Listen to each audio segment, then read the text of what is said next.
Prime Minister in the handshake came together to be able to work together and work with all the political players in the country towards the country. We have the 14-member BBI team who came up with the subsequent, again, changes that have been made that resulted in the document in KICC. We have had very frank, candid, robust engagement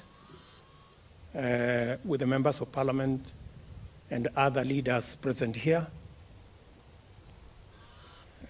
We did request some of our governors to be present, and we have 7 governors here who are present. We did also request some of political leaders in Kenya to be present. In our midst, we have the former chairman of the Constitution implementation that was in the first Constitution. The Honorable Charles Nyachai was here, and we have benefited greatly from his wisdom and insights. We have also, we did also invite the former senator of Bungoma and the former senator of Machakos. Oh, sorry, Kakamega, sorry. And the former senator of Machakos, and also the former senator of Mombasa. We also did invite a former CS, Mwangi Kiunjuri, who is also in our midst. And we have had very robust, I say, as Kenyans. We have a statement that we are going to make. I am acutely aware that many people want us to take a position on this document. And I want to tell you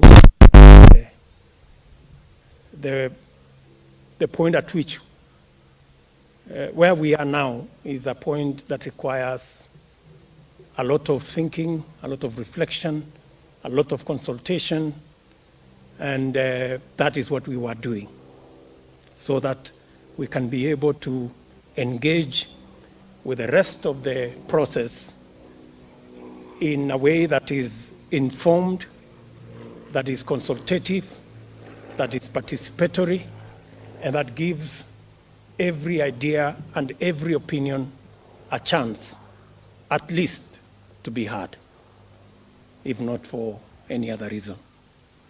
So we are going to proceed. A statement is being concluded. I don't know whether somebody...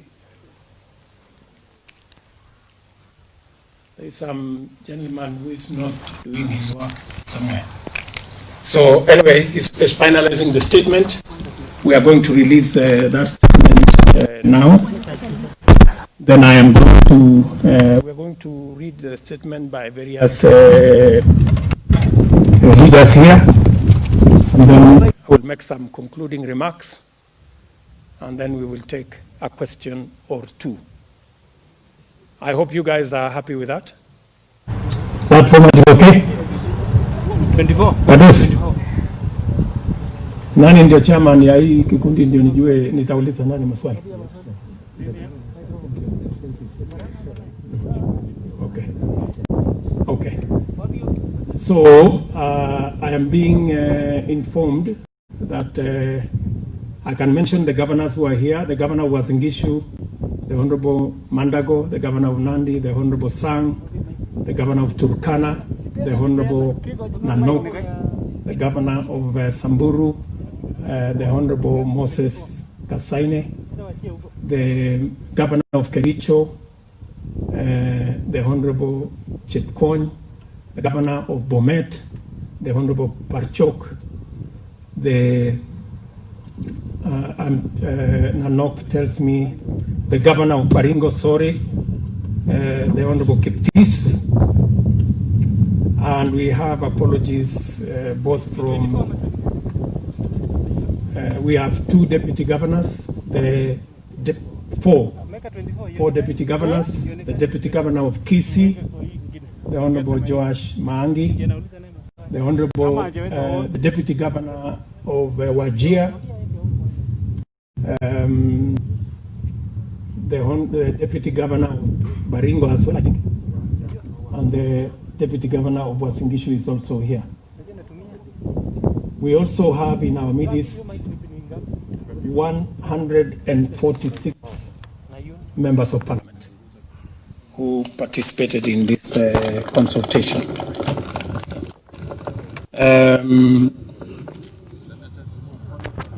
I said members of Parliament, including both senators and members of Parliament.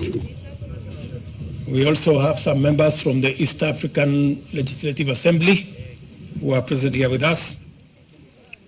And we have apologies from so many others who did not manage to come for this consultation. And as you can see, the members of Parliament here are not necessarily, the majority of us come from the Jubilee Party, but we also have members from other political parties who are working with us on this caucus, because this subject is not a party subject. It is the Constitution of Kenya, which will affect all Kenyans that we are discussing. So we have members from other political parties as well, because it will affect all of us. So I will now ask Susan Kihika to come and start us off, and then the next persons, they know themselves, they will come.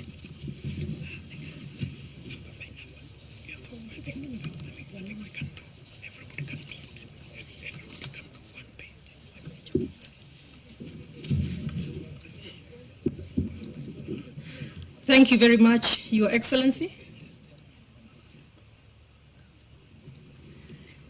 The journey to consensus, the background. The Building Bridges initiative announced on the 9th of March 2018, that was President Uhuru Kenyatta's idea to unify the country following the 2017 elections. In its original iteration, the BBI was intended to promote unity and settle the problems of exclusion, divisive and often violent electoral competition, and ensure equity in resource distribution in Kenya. A task force was launched to provide a forum for Kenyans to speak to these issues and propose solutions for consideration and appropriate action. Along the way, the BBI became the focal point for constitutional changes. As citizens, we recall that the journey to and post Bomas 1, that is in November 2019, was marked by exclusion in ownership of the BBI process, and therefore suspicion, hostility, and attempts at profiling Kenyans as pro or anti-handshake. Kenyans persevered and overcame these divisive attempts, and indeed the Bomas 1 document was largely accepted by all Kenyans. After a validation exercise marked by attempts at imposing views on Kenyans through highly choreographed public rallies, which met the resistance of Wananchi, a second report was launched at the Bomas of Kenya on the 26th of October 2020, the Bomas 2 report. Bomas 2 proposed key constitutional, policy, legislative, and administrative changes. Reflections on Bomas 2 recommendations. As citizens representing numerous and diverse sectors, interest groups and other stakeholders present at the launch, we noted and welcomed a number of progressive ideas in the recommendations, including proposals to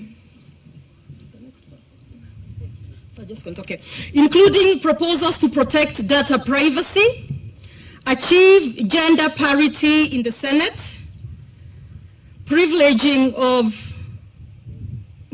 of economic and social rights, the establishment of the office of the leader of opposition, the establishment of the Youth Commission, the increase in revenue allocation to counties, the entrenching in the constitution of the Constituency Development Fund, the CDF, and the Ward Development Fund, the inclusion of the primary aspects of the hustlers' economy under economy and shared prosperity. Okay, just keep going, okay. Kenyans also appreciated suggestions to enhance youth participation and create an enabling environment for them to find employment, do business, engage in innovation, including proposals on moratoriums on student loans.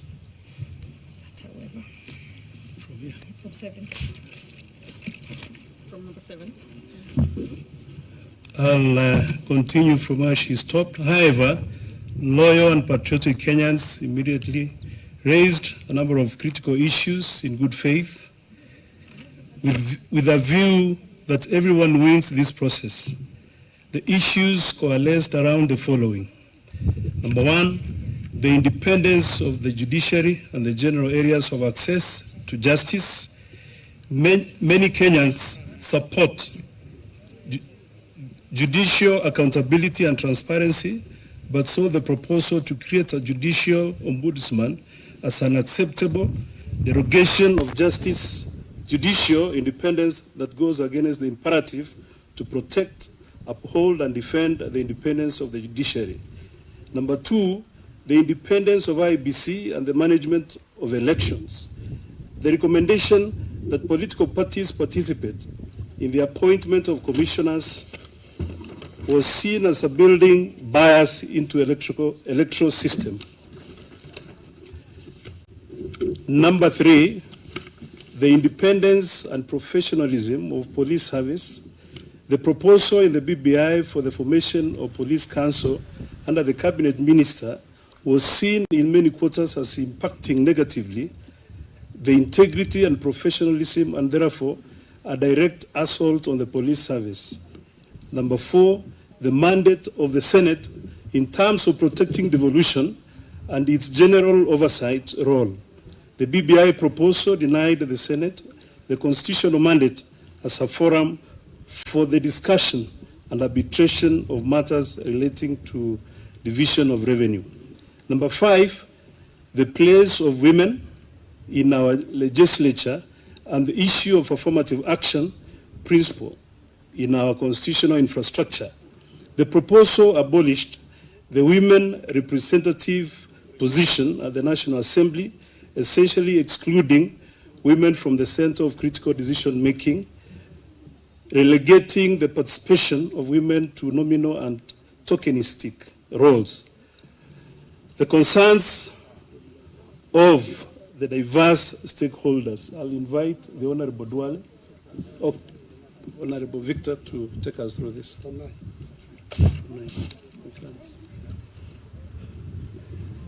After Bombers 2, more stakeholders continued to reach out with further input to enrich and improve the proposals. Some of the stakeholders who engaged intensively with the proposals include the pastoralist communities who articulated their views through their parliamentary caucus as well as from their county's development council, Protestant ministries, the Catholic Church, the Muslim leadership, other citizen groups, and civil society organizations. The stakeholders defended the independence of the institutions and the rejected proposals aimed at interfering with the independence of Parliament, the judiciary, the police, and the IBC.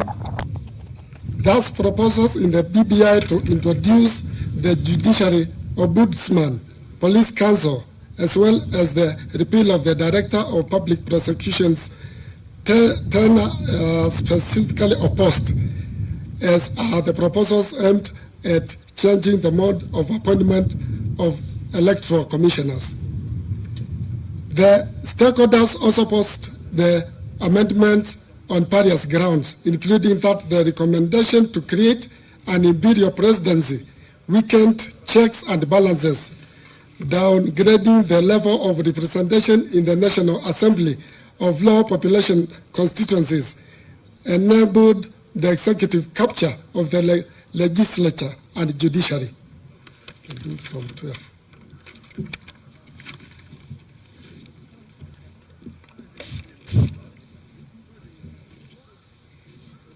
Many stakeholders, citing the COVID pandemic, the difficult economic circumstances, the high national debt, and gaps in public financial management, took issue with the prioritization of BBI and preparations for a referendum campaign in the current environment. They pleaded that attention be directed to runaway corruption, heightened political intolerance, the securitization of public affairs, as well as impunity and the flagrant disobedience of court orders by the executive. In conclusion, the stakeholders concluded that BBI proposals do not meet the stated and publicly declared objectives of the handshake and BBI of uniting Kenyans and ensuring that general elections will not be violent and are, in fact, a major clawback on the gains made by the 2010 Constitution. Additionally, the stakeholders questioned whether there are resources to support a referendum a year before elections and advocated a multiple choice referendum to prevent the rejection of good ideas and urge the escalation of efforts at building consensus rather than taking partisan positions. Post-Bomas changes progress towards consensus.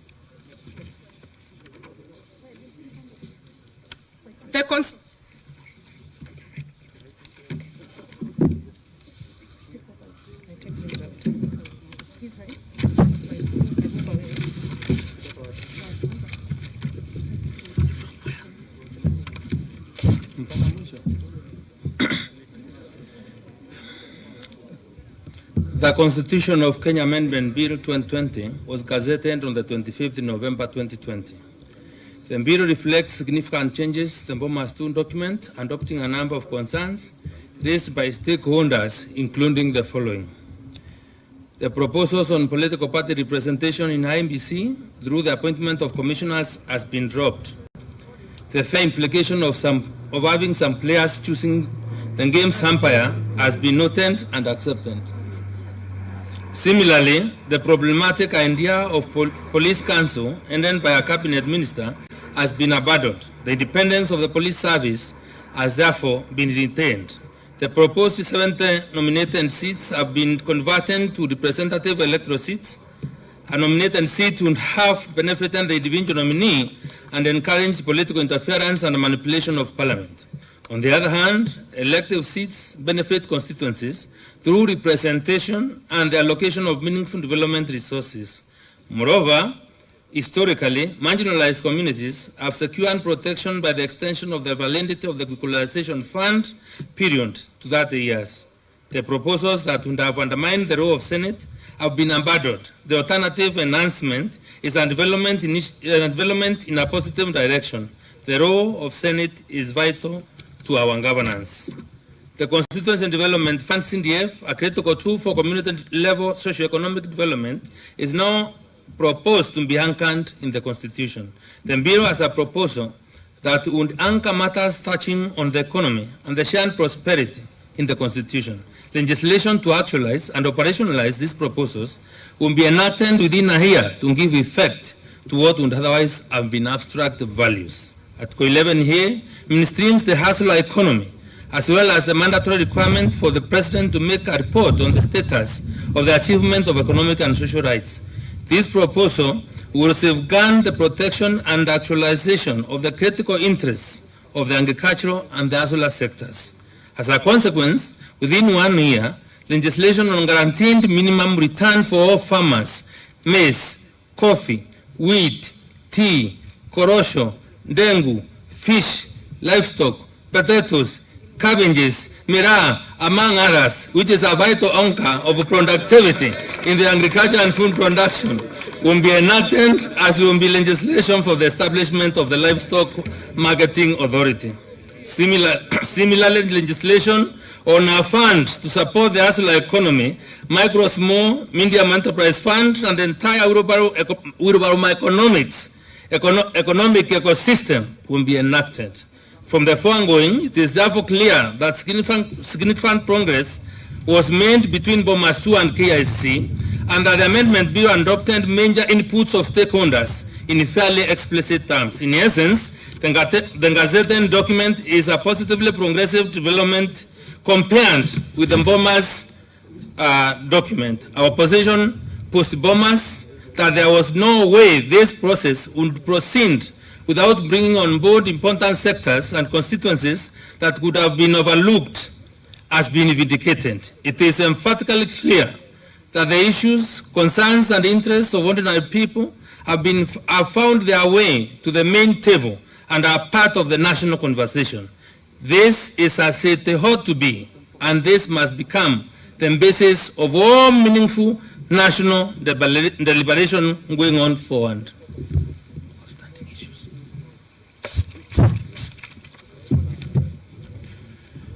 Outstanding issues and opportunities to strike consensus. However, a number of issues raised by various stakeholders, including ourselves, remain outstanding and are yet to be conclusively and exhaustively addressed. The idea of accountability for all government organs is a strongly held tenet of democracy. The proposal on a judicial ombudsman speaks to the issue of accountability of judicial officers. We, however, strongly believe that judicial independence matters and must never be undermined, even if only in perception. We submit, therefore, that there still remain room for the Ombudsman's appointment mechanism to be reviewed and agreed upon, and for the appointment of the Ombudsman by the Judicial Service Commission or the Chief Justice will be more consistent with the principles of judicial independence than appointment by the executive, which runs contrary to the principles of separation of powers. At Bomas 2, we oppose the establishment of 70 multi-member constituencies, seeking to move away from a culture of nominations and virtual constituencies. We are happy that the 70 constituencies which have been proposed to enhance representation. While we agree with the principle of equality and equity in representation, IEBC should vary the proposed constituencies by up to 20% so as to capture and accommodate the most expansive, arid, and largely marginalized areas, including Garissa, Nyeri, Wajir, Nyandarua, Kitui, Kisii, and Migori. The proposals on affirmative action and equality in representation are important principles, and there is a progressive attempt to address them. However, the outcome of the current proposal is that combined with nominations required to meet the 2/3 rule in accordance with Article 81, the size of Parliament will increase from 416 seats to as high as 640. An increase of more than 200 MPs is untenable and a hugely unsustainable burden on the taxpayer. We bring back to the taxpayer. We propose that in addition to the 47 women elected to the Senate, we bring back the 47 women representatives elected to National Assembly. We note that this will allow for the elected women in the National Assembly to be nominated to the cabinet.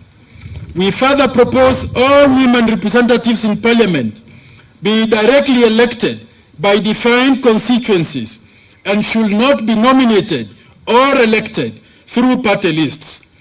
In addition, we propose further discussion in Parliament on the implementation of Article 81.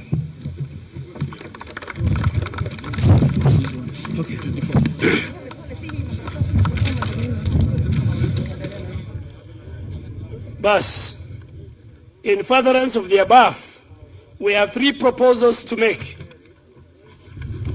First, even with the post-Bomas gains and improvement to the document, these outstanding issues require attention, and we should build the necessary consensus to further enrich the Constitutional Amendment Bill 2020, especially because we have to acknowledge certain realities, including the fact that the people of Kenya have voiced strong concern about the prudence of a bloated government. Second, and imperatively, the BBI recommendation do not propose a constitutional replacement through the repeal and promulgation, but rather an amendment of various discrete provisions. This calls into question the appropriateness of framing the referendum as a single question plebiscite when multiple issues must be considered. A multiple choice referendum is clearly more appropriate and as provided for in the current bill before Parliament, the referendum bill by the COIC Chair, Honorable Jeremiah Kioni, we feel we should take that route. Third, we must consider the circumstance which we find ourselves as a country.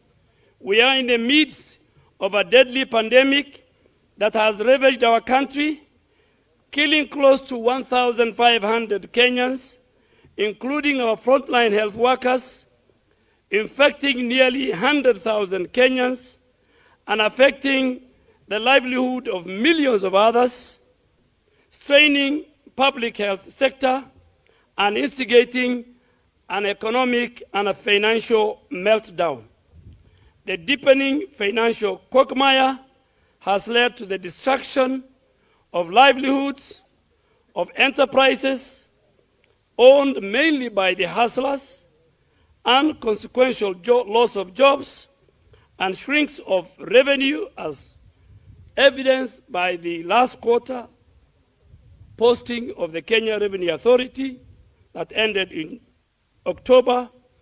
Additionally, we are haunted by the reality that we are yet to create confidence in our education system, ability to make schools safe enough for our children to resume school in January because of the myriad challenges facing the entire education and school system, which has remained largely unaddressed.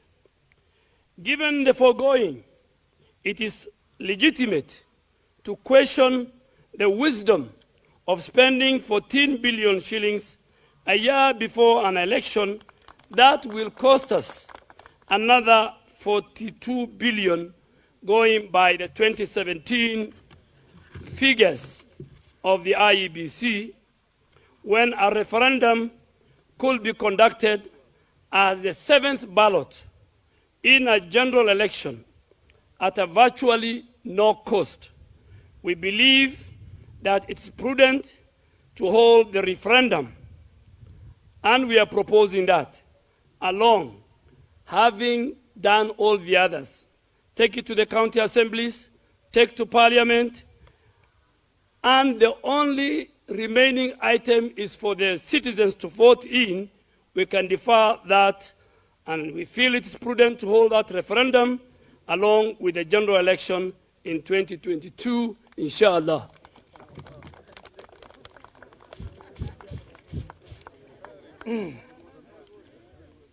Therefore, encouraged by this demonstration of a very real prospect of finally converging towards respectful, code and peaceful consensus on the matter of BBI related, the prospect of reggae becoming Jerusalem. Emphasizing our long-held and firm-maintained position that we must avoid contentious, win-lose, divisive, or acrimonious referendum that hold the potential to breed hate, ethnic polarization, and conflict, cognizant that we are in the midst of the deadly pandemic that has ravaged our country, aware of a struggling economy which is on the verge of full-scale collapse, aware of a struggling economy which is on the verge of a full-scale collapse, recognizing that we have not built the capacity to handle the huge risk that comes with the reopening of schools, as well as tremendous financial outlay required to enhance school facilities in this COVID phase.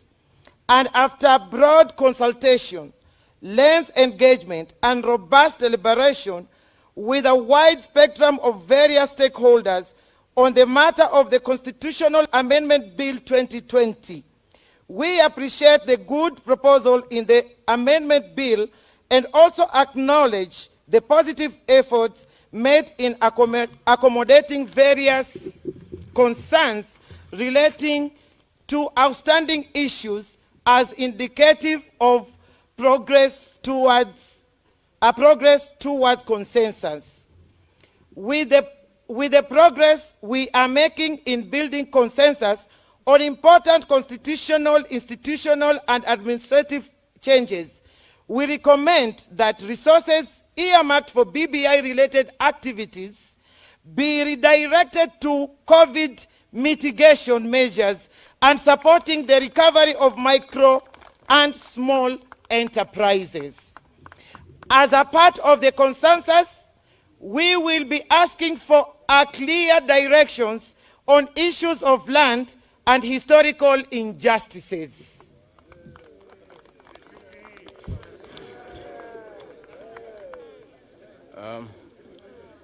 Based on the above, our position is as follows. We care far too much for our country and fellow Kenyans to reduce this important exercise to a question of yes and no. Not just because it is premature and simplistic, but because there is real progress towards consensus that we need to resolve outstanding issues inclusively, exhaustively, and conclusively. Democracy provides us with infinite opportunity for deliberative consensus building. It is how great societies are built. It is how all Kenyans, in their great diversity, come together to make a beautiful future for themselves and for future generations. It is worth stating, time without number, that consensus is the right thing to do and the right way to go. We must therefore never tire or relent or give up doing the right thing. Consensus entails both speaking and listening. We must listen to one another. The time is always right for consensus building. Therefore, we submit once more that it is never too late to do the right thing. Every time is consensus time. We have been asked what we mean by consensus. The consensus we seek and this country needs is in relation to content, process, and timing. In short, we must agree on the what, the how, and when.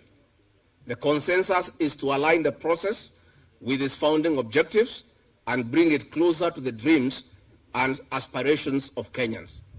By content, we mean we resolve outstanding issues through consensus, including issues on judicial independence, bloated government and legislature, equity and equality in representation and affirmative action, among others.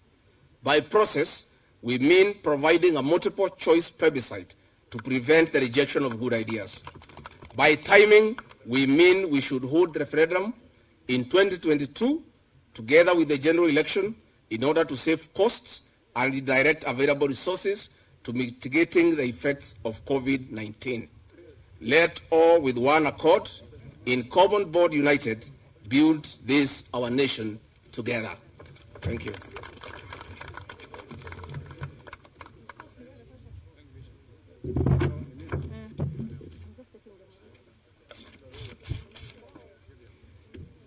Largely, I think everything that needed to be said by this team has been said by the speakers who have read our statement. We will make the statement available to members of the media. And the statement we have made here, we have made the statement in very good faith, because this is our country. We are leaders in this country, and we must provide leadership as we engage with other leaders in the exercise of building consensus so that we can avoid an unnecessary divisive contest. In a nutshell, let me say that we appreciate the challenges this process has gone through. We appreciate that there has been a lot of push and pull. Many of the members of this team have been victimized for holding different opinions from those of others. We believe and we ask that we want to walk together this journey. We are not making any demands of anybody. We are putting our case. And we believe that we have a very strong case. The same way, in Bomas, there were proposals that had been put on the table. This team, the church, the Muslim community, pastoralists, members of county assemblies, council of governors, and a host of other stakeholders made their contributions to what was presented in Bomas. Those proposals were taken on board. A majority of those proposals were taken on board, as has been stated here by members of this team.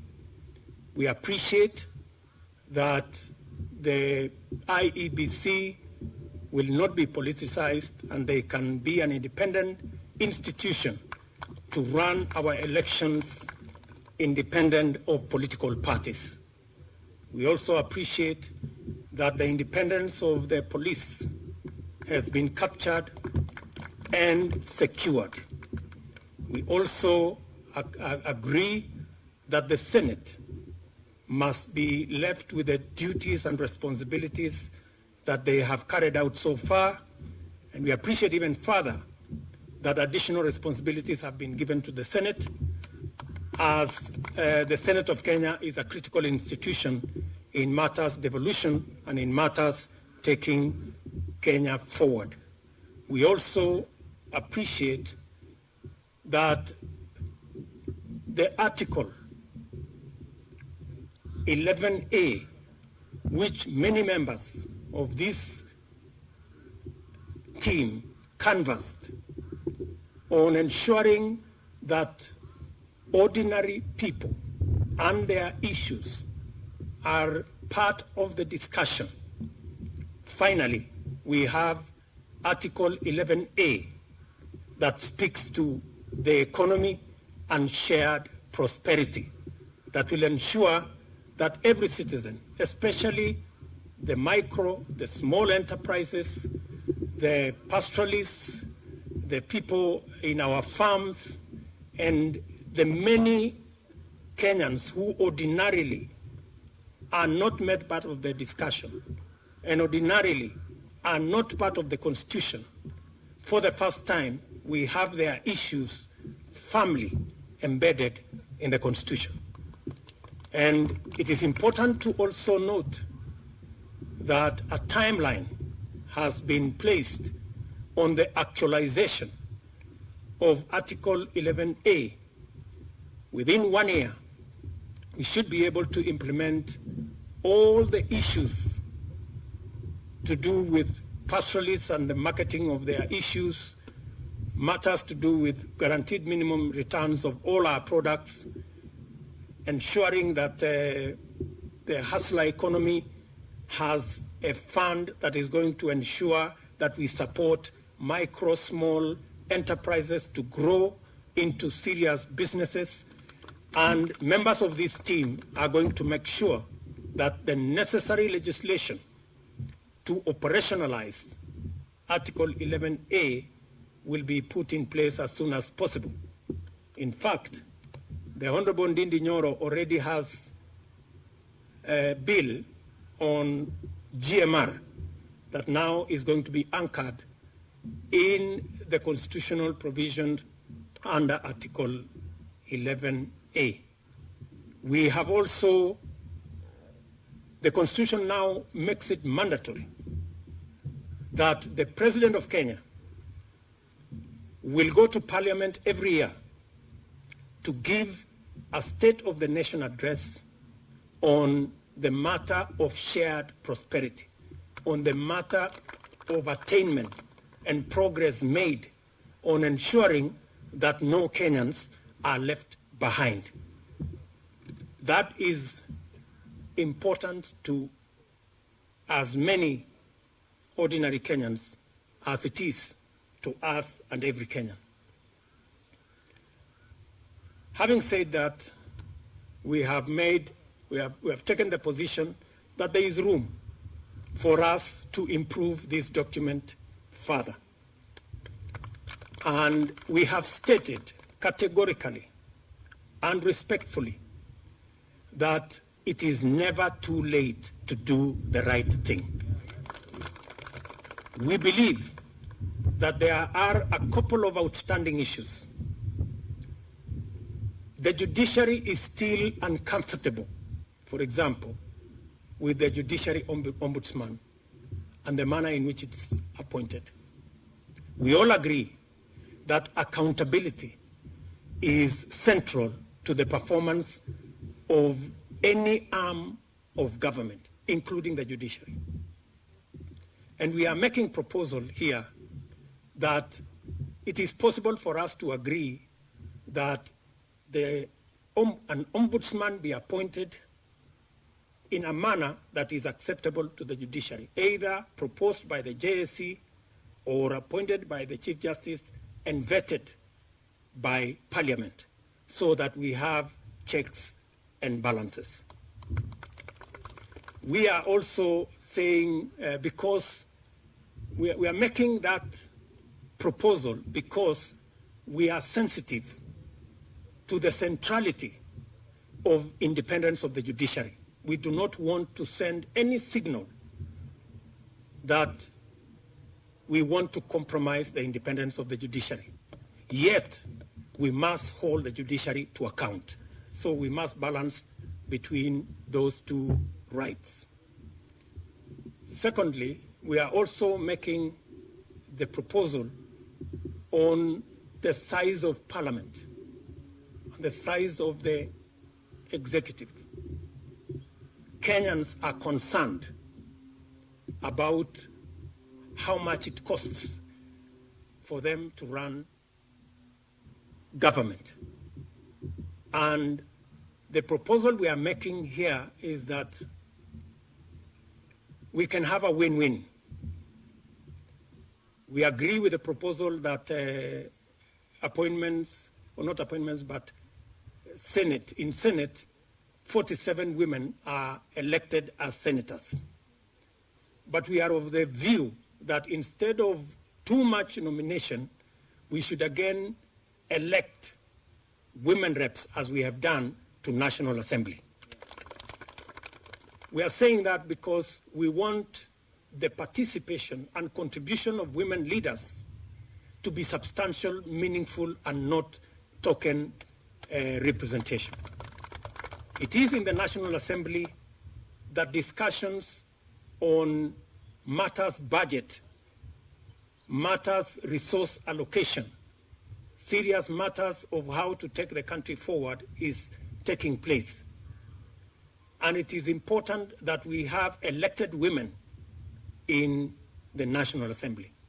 So the proposal we are making is that apart from the 47 women elected in Senate, we should have 47 women elected in the National Assembly. And with that, we should be able to reduce the number of nominations. And our target, the current proposal in BBI, would take Parliament all the way towards 600 members. This proposal will make Parliament, we will cut almost 60 or 70 members if we adopt this proposal. So we are saying we can cut down the size of Parliament by up to almost 60 or 70 members of Parliament if we adopt this proposal we are making. And therefore, I do not think anybody can say that it is too late to make a huge saving on the kind of savings we are going to make if we adopt a proposal that reduces substantially the size of our legislature.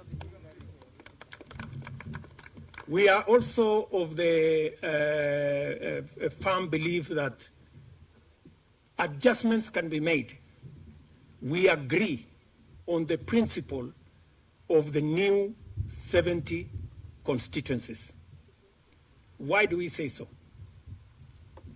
The position of this team all along is that in Bomas, it was suggested that these are people who will be appointed.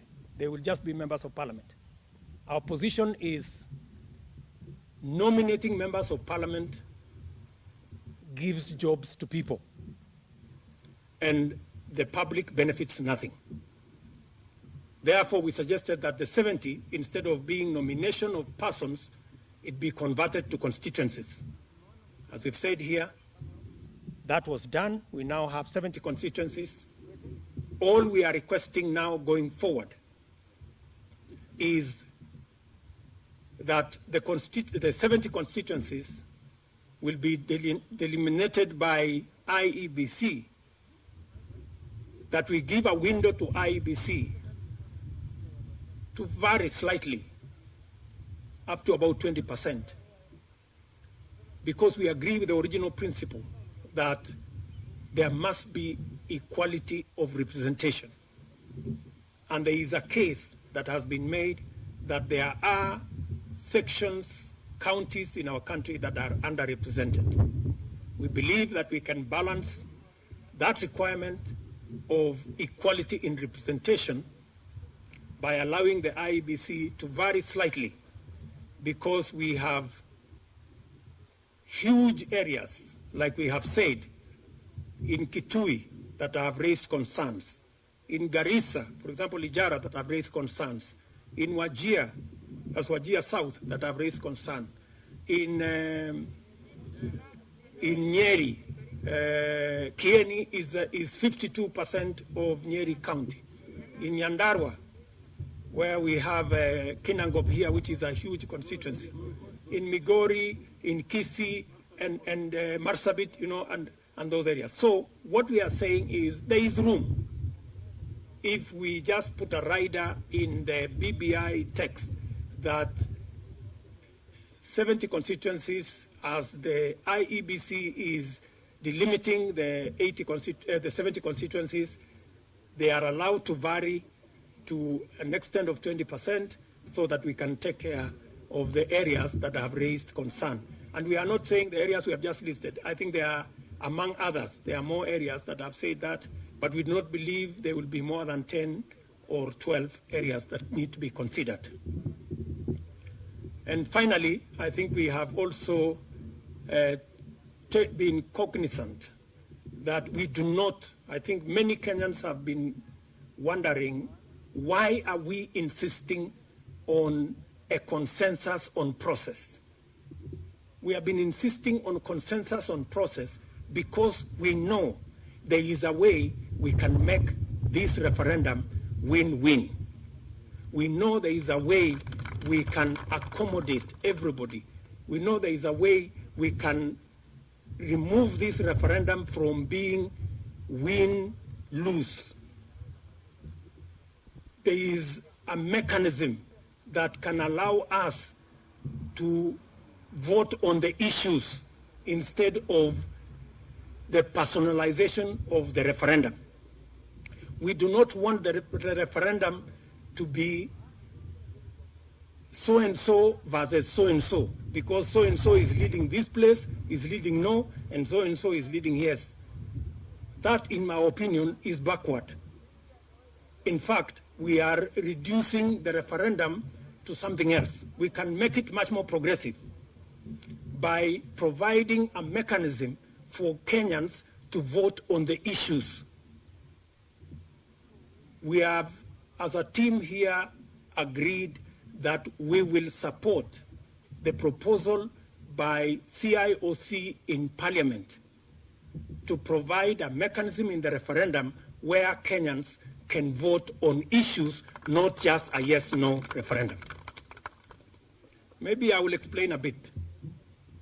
For example, there are Kenyans who have no issue with 35% going to the counties, and they want to vote yes. But there is a Kenyan who has a problem with the judiciary ombudsman. He wants to vote no. Why do we force a Kenyan to vote for something he does not want, or to vote against something he wants? It is practically possible for us to give an opportunity for Kenyans to vote yes for resources going to the county, and to vote no for what he doesn't want or she doesn't want. And that is the opportunity we are saying should be made available to Kenyans. What will that do? The opportunity to allow Kenyans to vote on issues will completely remove this us versus them, no, yes referendum contest. Completely. It will remove it. There will be no need for us now to have teams campaigning yes this way, others campaigning no that way. We will then focus on issues. Which are the issues Kenyans will vote for, which are the issues Kenyans will not vote for, and the reasons why, and we can always take this forward. And let me say for the record that it was okay for us to vote no yes in the last referendum because we were enacting a new constitution. So the vote was between the current and the old. Now we are not voting for the whole constitution. We are voting for articles of the constitution.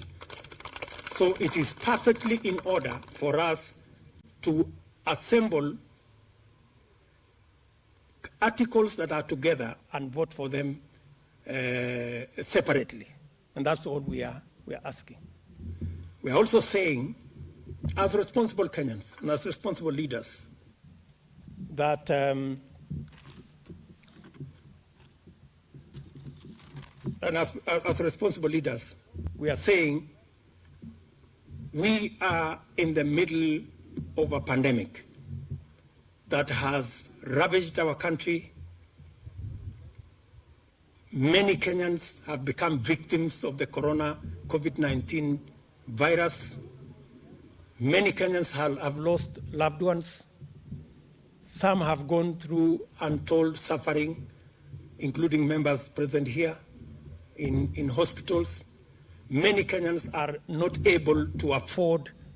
You saw, I think it is in the media, that it costs about 21,000 every day. Very few Kenyans can afford that kind of costs. And the attendant issues of a financial crisis that has been occasioned by the corona pandemic.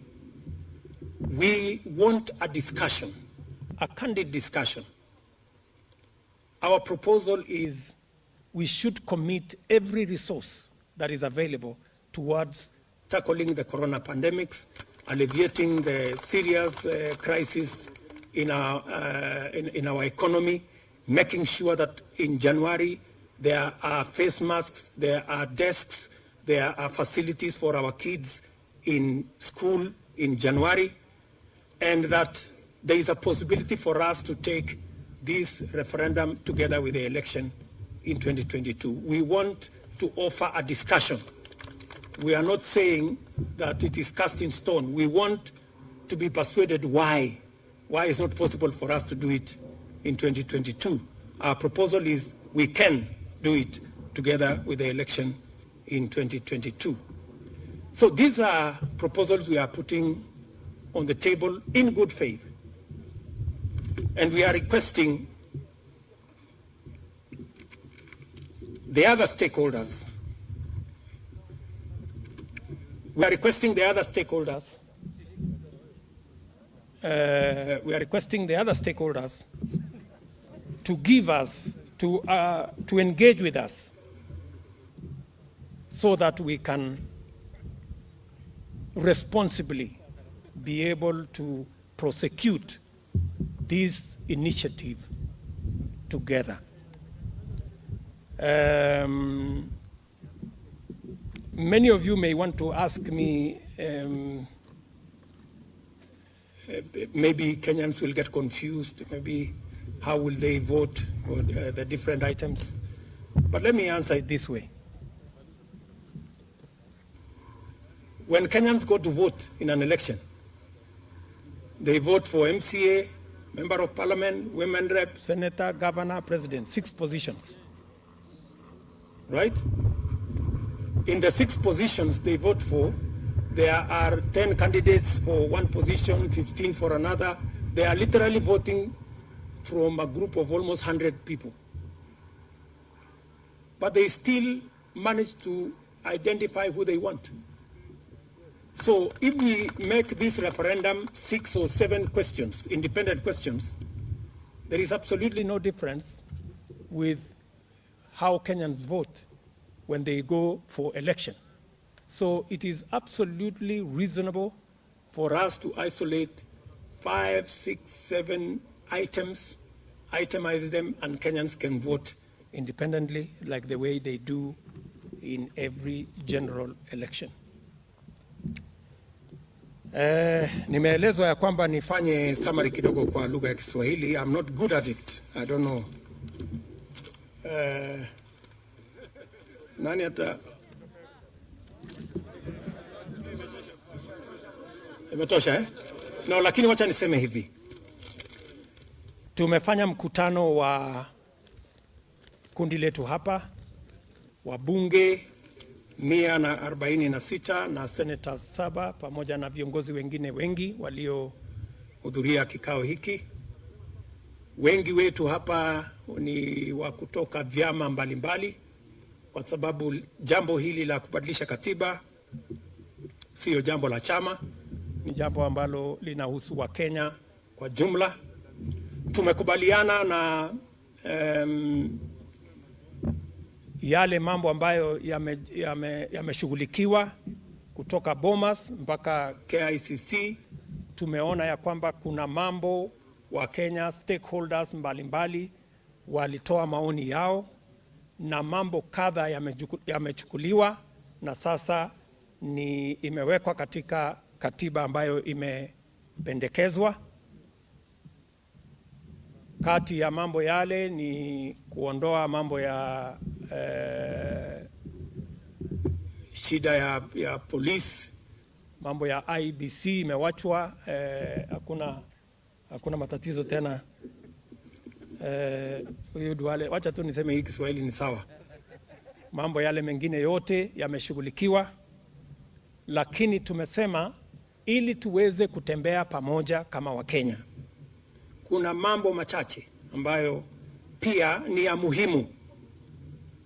Bado kuna utata, mambo ya judiciary na independence ya judiciary. Tuko na mapendekezo ya vile kuondoa utata huo.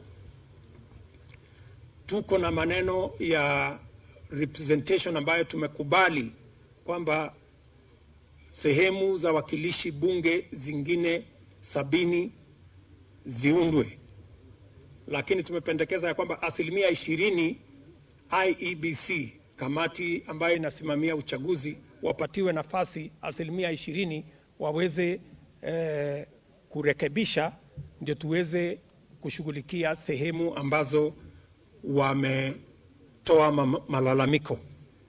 Vile vile tumekubaliana ya kwamba bunge, Wakenya wengi wanalalamika kuhusu kiasi ya pesa ambayo itatumika katika kuendesha bunge mpya, na tumetoa mapendekezo ya kwamba tunaweza kupunguza kutoka ile bunge BBI imependekeza, tunaweza kuondoa wabunge wengine karibu 50-60 ili tuweze kupunguza size ya bunge na kupunguza pia gharama ya wananchi katika mambo ya kuendesha mambo yao. Na mwisho tumesema vile vile hatutaki kwenda kwenye kura ya maoni, inaitwa kura ya maamuzi, sorry. Hatutaki kwenda kwenye kura ya maamuzi ya kusema tu ndio ama la. Bunge letu la Kenya tayari inatengeneza sheria ambayo itasimamia mambo ya referendum. Na hiyo sheria inapendekeza ya kwamba kuwe na kura katika articles ama vipengele tofauti. Hakuna haja ya kusema ndio ama la.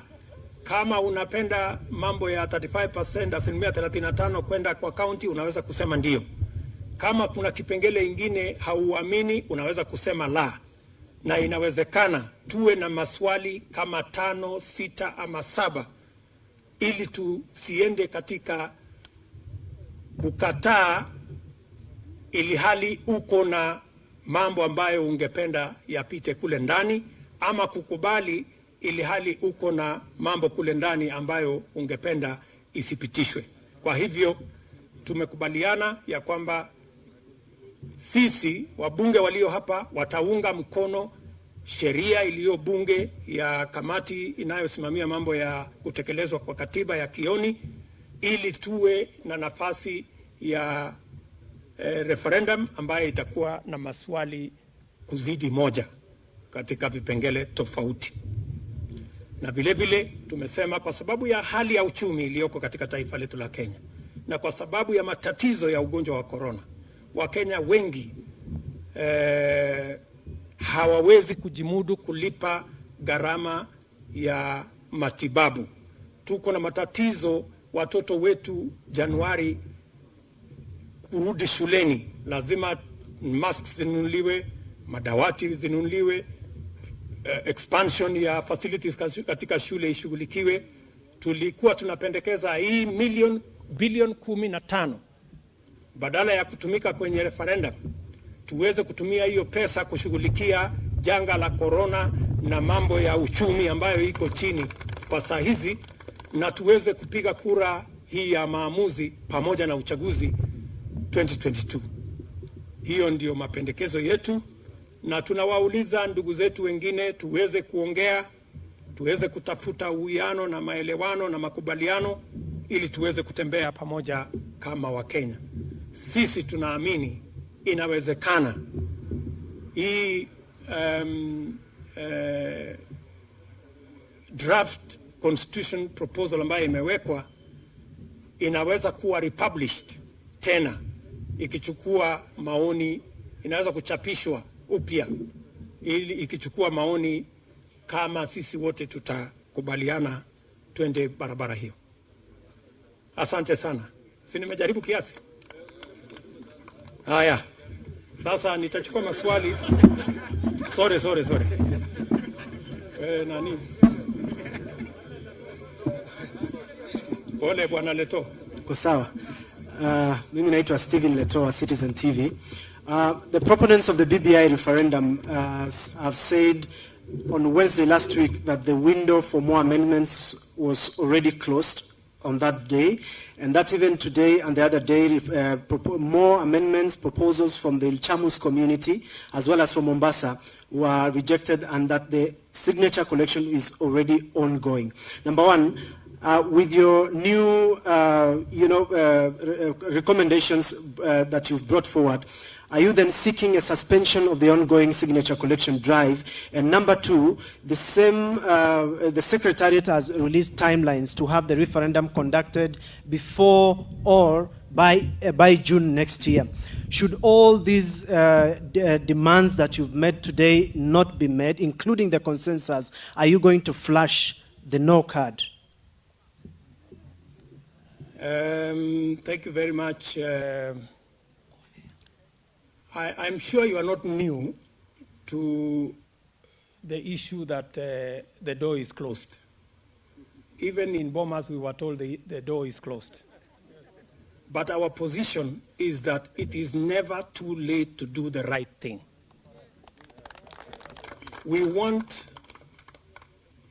This is our country. There are people who are saying it is late. How is it late? What is the crisis? What is the problem? This is our country. I want anybody to discount the proposals we are making here on the size of Parliament, on the need for consensus on the Ombudsman, on the need for consensus on the constituencies. If they are not reasonable, you can only discount them that they are not reasonable. But if they are reasonable, honestly, all it will take is to republish the bill and we go to the referendum. We have absolutely no problem with the collection of signatures. The collection of signatures is the easy part. That is just a process issue. What is more important is the content of what we are going to vote for. And that is our concern at the moment. Our priority at the moment is to improve the content of the text that will be voted for. The collection of signatures is the easy part. My name is Nicholas Velay from and maybe just to answer your question further, to say, let us not be simplistic and say, are you going to vote no or yes? That's a very simplistic approach. If we had taken that approach, we would not have made the improvements we have made from Bomas to KICC. Many people were pushing that the people who have better ideas should go and join the no team. We think that is not, that's actually reckless. It's not right. I think consensus requires that we listen to one another. In fact, building bridges means you have to reach out to the other side.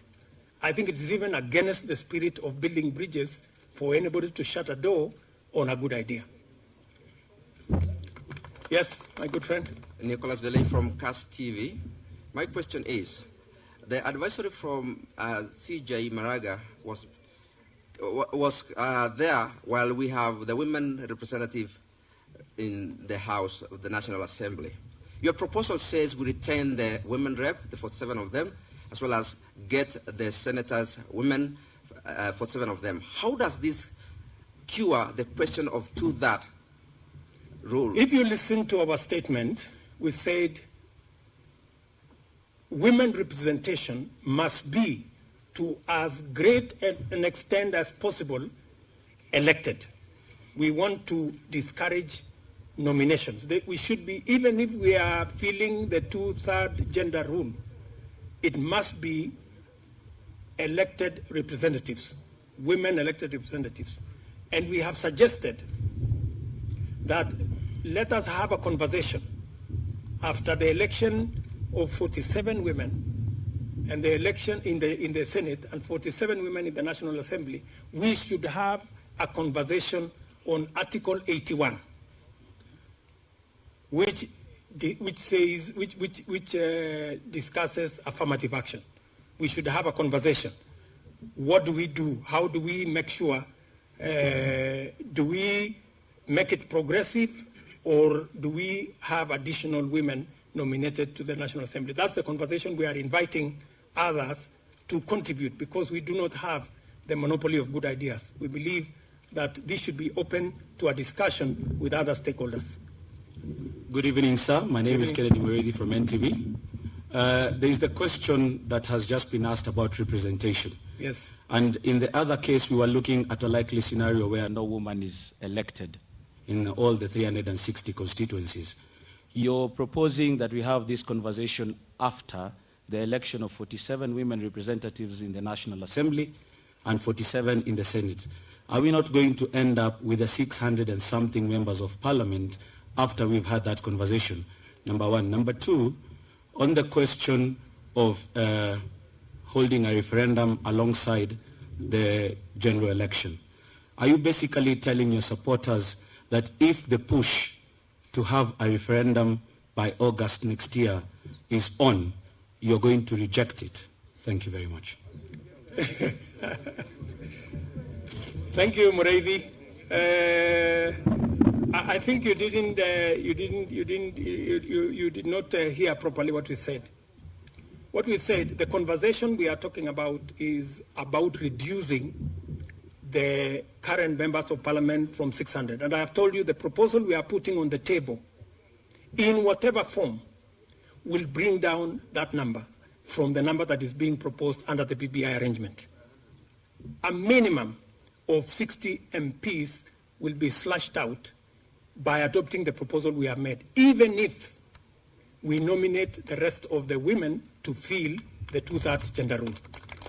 So our proposal from the start will cut down the number of MPs that is being proposed currently in the BBI document. That's number one. We can even reduce it further, the size of parliament. We can even reduce the size of parliament further if we have a discussion about Article 81. Yeah, so that's the position. And then finally, relax. Finally, you have said that you always want to go to this yes no. You know, what we are saying is we are having a conversation, right? We are having a conversation. And when you are having a conversation on building consensus, you don't jump to conclusions. You know, we in any case, when we pass the law in Parliament that gives options for citizens, why would anybody want to oppose the document?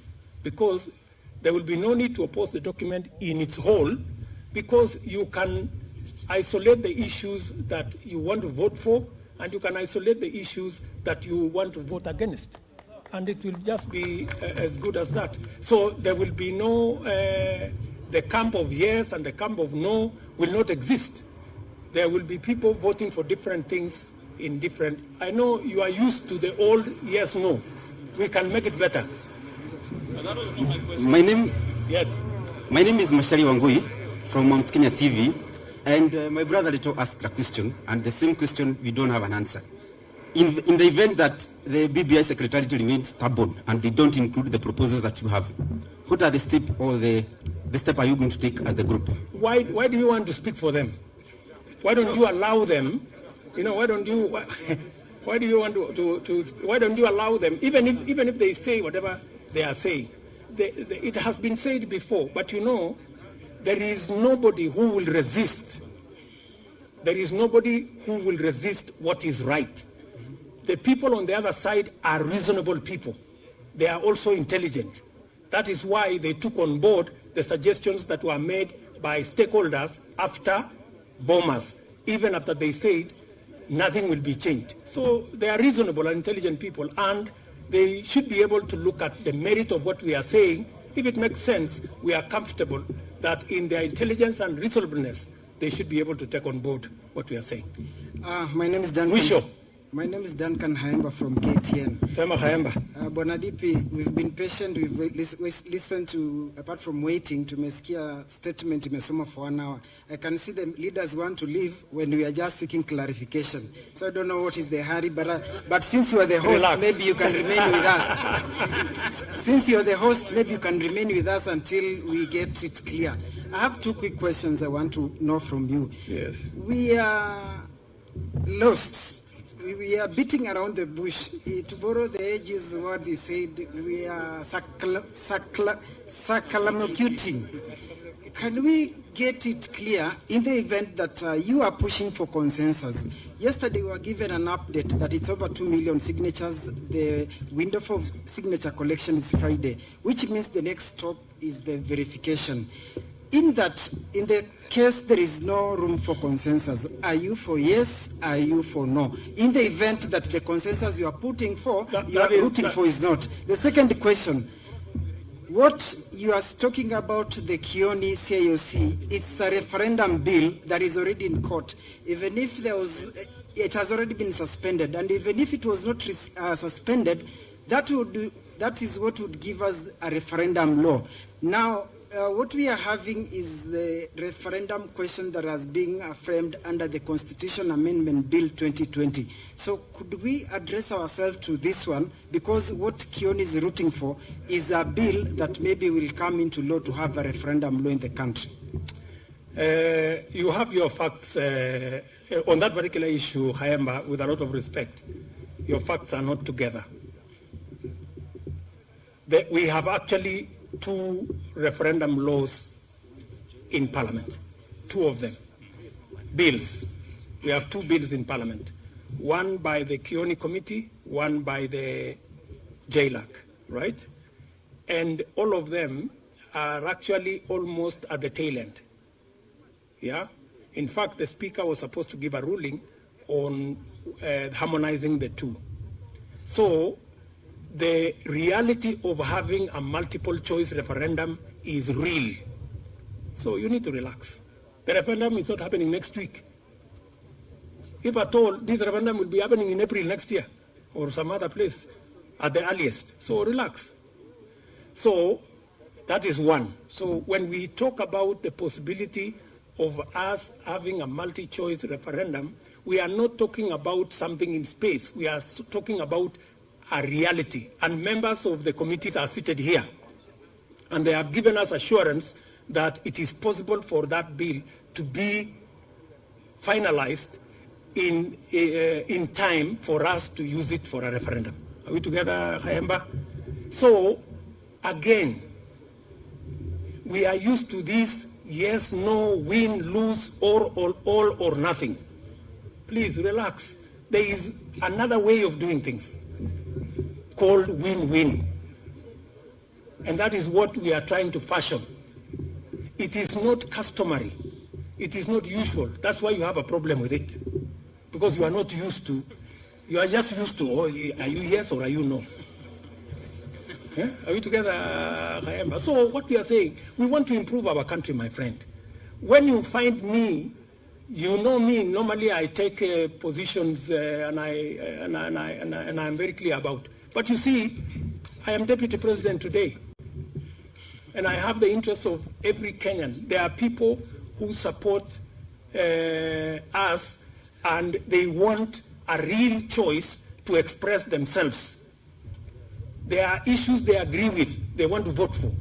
There are issues they don't agree with, they want to vote against. And there is a real possibility for us to give them a chance to do that. Why do you, Haemba, want us to deny them a chance and to tell them, go vote no or yes? Why? Honestly. You should, Haemba, with a lot of respect, you should be helping me make the case that there is another way of doing this where we do not divide the country, yes, no. We can actually vote on the issues. Tuko pamoja? Okay, good people. Asante sana. Asante sana. And I wish you well, asanteni sana, and all the best in whatever you're doing.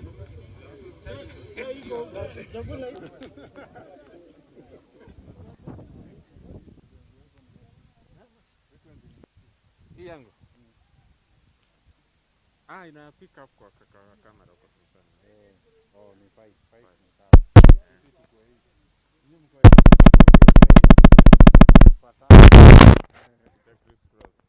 That is why I had to do that. Niliona. Okay.